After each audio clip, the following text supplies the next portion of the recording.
This video is sponsored by Card Kingdom. You can visit their store by using my referral link in the description below.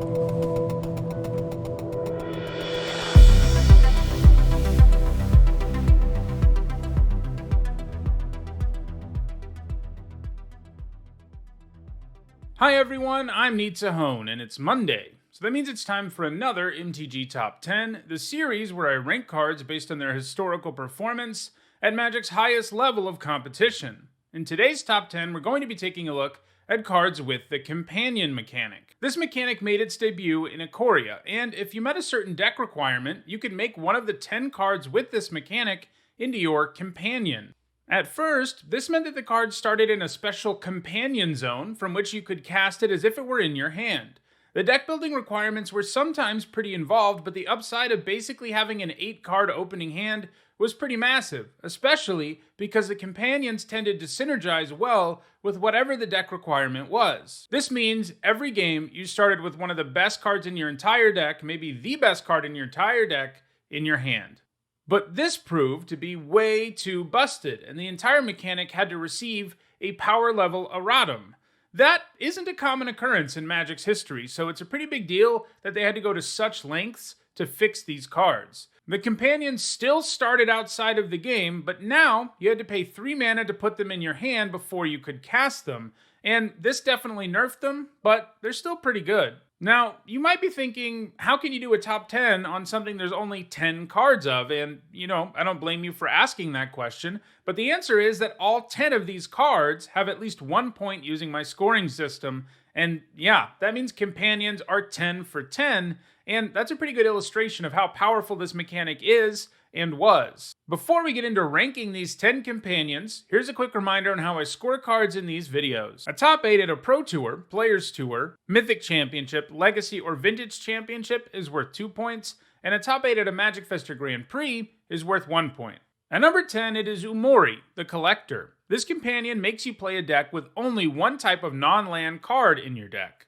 And that's a pretty hefty requirement. Like all the companions, it's a pretty nice card in a vacuum too, as it has above curve stats as a 4-mana 4/5 that reduces the cost of all the cards you have of a chosen type. And obviously, if you're playing Umori, that means all of your non-land cards will have their casting cost reduced. The companion requirement here has been a little too much for it to see a ton of play, as decks that only have a single card type apart from lands really aren't that common, and the payoff here isn't so impressive that it's always worth it. Instead, Umori generally sees play in decks that just happen to be one card type anyway, rather than being something people go out of the way to include. Umori's at his best in aggro decks, which already like running mostly creatures, and its 1 point came in a standard blue-green aggro deck.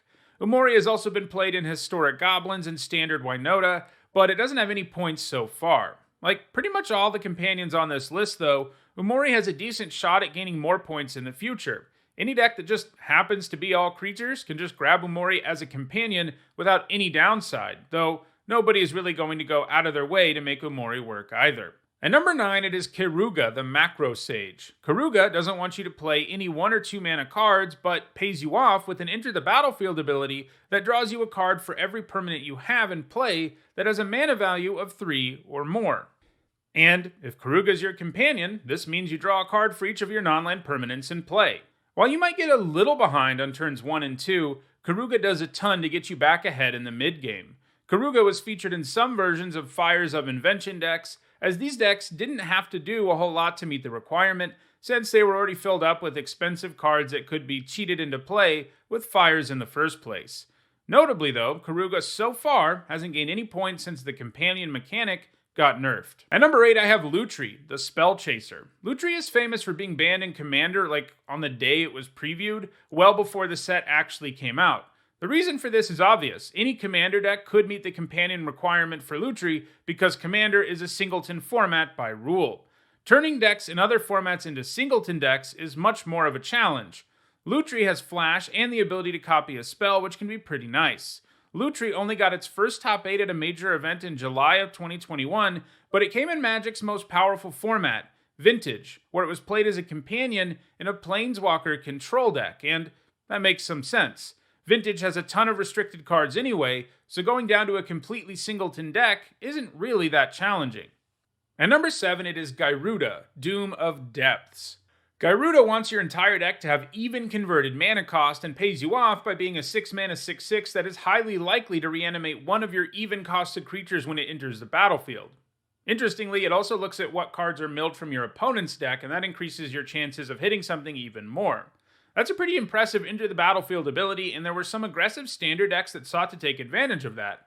Unlike the majority of the companions, Gyruda also tended to show up as a 3-of in the main deck in addition to being the deck's companion. These decks didn't see a ton of consistent success though, and Gyruda does have a pretty tricky companion requirement, so it seems like Gyruda is probably a little less likely to gain points in the future. It's also notable that like Gyruda, it hasn't gained any points since the companion mechanic got nerfed. At number 6, it is Kaheera, the ORPHANGUARD. Kaheera can only be your companion if every creature in your deck is a cat, elemental, nightmare, dinosaur, or beast, and that means when Kaheera comes down, it's a lord for every single one of your creatures. In Standard, Kaheera was featured in aggressive takes on Fires of Invention that ran a bunch of creatures with the matching creature types, but Kaheera has more famously been played in decks that just have 0 creatures in them. You technically meet the requirement if you have 0 creatures, so it gives creatureless control decks access to a free card. It's been a free card in decks like Historic Jeskai and Control. It can even serve as a win condition in a pinch in those decks. This is one of the easier requirements to meet, as creatureless decks emerge from time to time anyway, so it's extra likely to gain more points in the future because there's really no reason not to have Kaheera as your companion if that's what your deck looks like. At number 5, it is Zirda, the DAWNWAKER.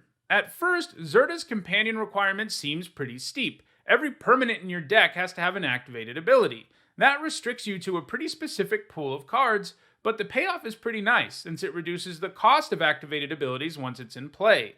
It doesn't hurt that it's also a 3-mana 3/3 that can make stuff unable to block. The requirement was a bit hard to make work in Standard, as larger card pools were needed to actually put a decent deck together to abuse Zirda. In Pioneer, Zirda's been played in cycling decks, where it's a pretty good fit. Cycling is an activated ability, and those decks already want to jam themselves full of cards with cycling. Zirda was played significantly in Legacy 2, where the companion mechanic could be combined with Grim Monolith to produce infinite mana. And it turns out, having a 2-card combo that can produce infinite mana, where one of the cards is always in your starting hand, is a little too good. And ultimately, Zirda was banned out of the format, and it's remained banned there even after Companion got nerfed. At number 4, it is Obosh, the PREYPIERCER. Obosh wants your deck's non-lands to all have odd mana values.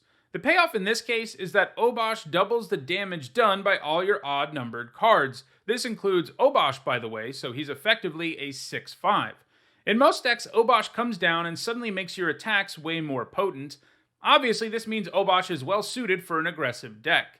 He's gained points in both Standard and Modern aggro decks, generally of the mono-red or Rakdos variety. Even after the companion nerf, Obosh has gained points, which bodes well for it going forward.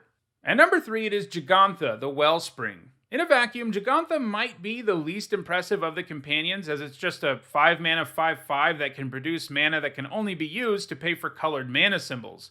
However, it has an incredibly easy companion requirement. You just can't have any cards in your deck with double colored mana in their casting cost. Decks don't really go out of their way to play Jegantha as a companion. Instead, it's more like a deck is built, and they look at it and it just so happens to meet the requirement, so why not run Jegantha for free? This is what has allowed Jegantha to end up at the top part of this list, and he really isn't that far from the number 1 slot. Some of the decks that have run Jegantha include both Standard and Historic Sacrifice, Standard Naya aggro, Standard Wynota, and Modern Gruul aggro. Because Jegantha is so easy to make your companion, it's definitely going to be gaining more points in the future. At number 2, it is Yorion, Sky Nomad. Yorion wants your deck's starting size to be 20 or more cards than the minimum size. That does make your deck a bit less consistent in theory, but there are ways to counteract that, like with various draw spells that let you see a lot of cards, or cards that have very similar effects to one another. Yorion is a bit odd in that it doesn't really do anything to synergize with its companion requirement as much as most of the others do, but that's okay because it's a 5-mana 4/5 flyer that lets you exile your own non-land permanents and return them to the battlefield. This lets you abuse into the battlefield triggers and all kinds of things, and the decks that run Yorion get insane value when they cast it. Yorion has gained points in Standard, Historic, Pioneer, Modern, and Legacy.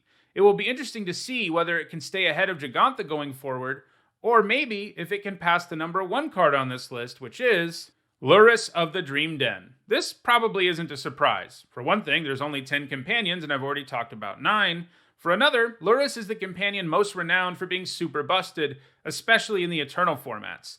Lurrus's companion requirement is too easy to achieve, and its ability is just too powerful. Lurrus wants your deck to only have permanents with a converted mana cost of 2 or less. Importantly, it's only permanents that are affected by this requirement, so you can still run all kinds of cards with higher mana values, and that's part of what makes Lurrus too good. Once Lurrus is in play, it effectively makes it so all your cheap permanents in your graveyard are in your hand, letting you cast one from your graveyard every single turn, and that's an ability that can really be abused. Decks in Vintage already often had low curves anyway, and they could get insane things back from the graveyard with Lurrus, with Black Lotus one of the craziest examples. Ikoria Lair of Behemoths was officially released on April 17, 2020, and Lurrus was banned in both Legacy and Vintage on May 18, 2020.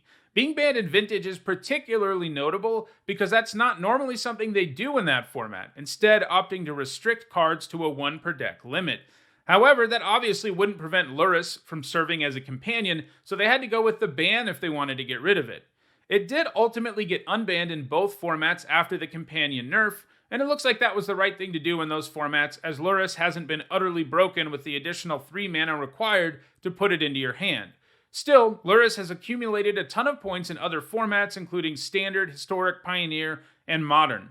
While the top 3 companions on this list are pretty close to each other in points, it does feel like Lurrus is primed to pull ahead of the others, partly as a result of more significant multi-format success, much of which has continued even after the mechanic got nerfed. Well, that's the ranking for all 10 companions. If you want to own any of them, check out the description where you can find a direct Card Kingdom link for each card that was in this video. If you enjoyed this video, don't forget to like it and share it so that others can enjoy it too. If you want to make sure you catch future videos, subscribe and turn on notifications if you haven't already. And if you want to catch up on past MTG top 10s, and there are over 400 of them, you should see some playlists on your screen shortly. Lastly, if you like what I do and want to go a little further with your support for the channel, you can do that on Patreon. Thanks for watching.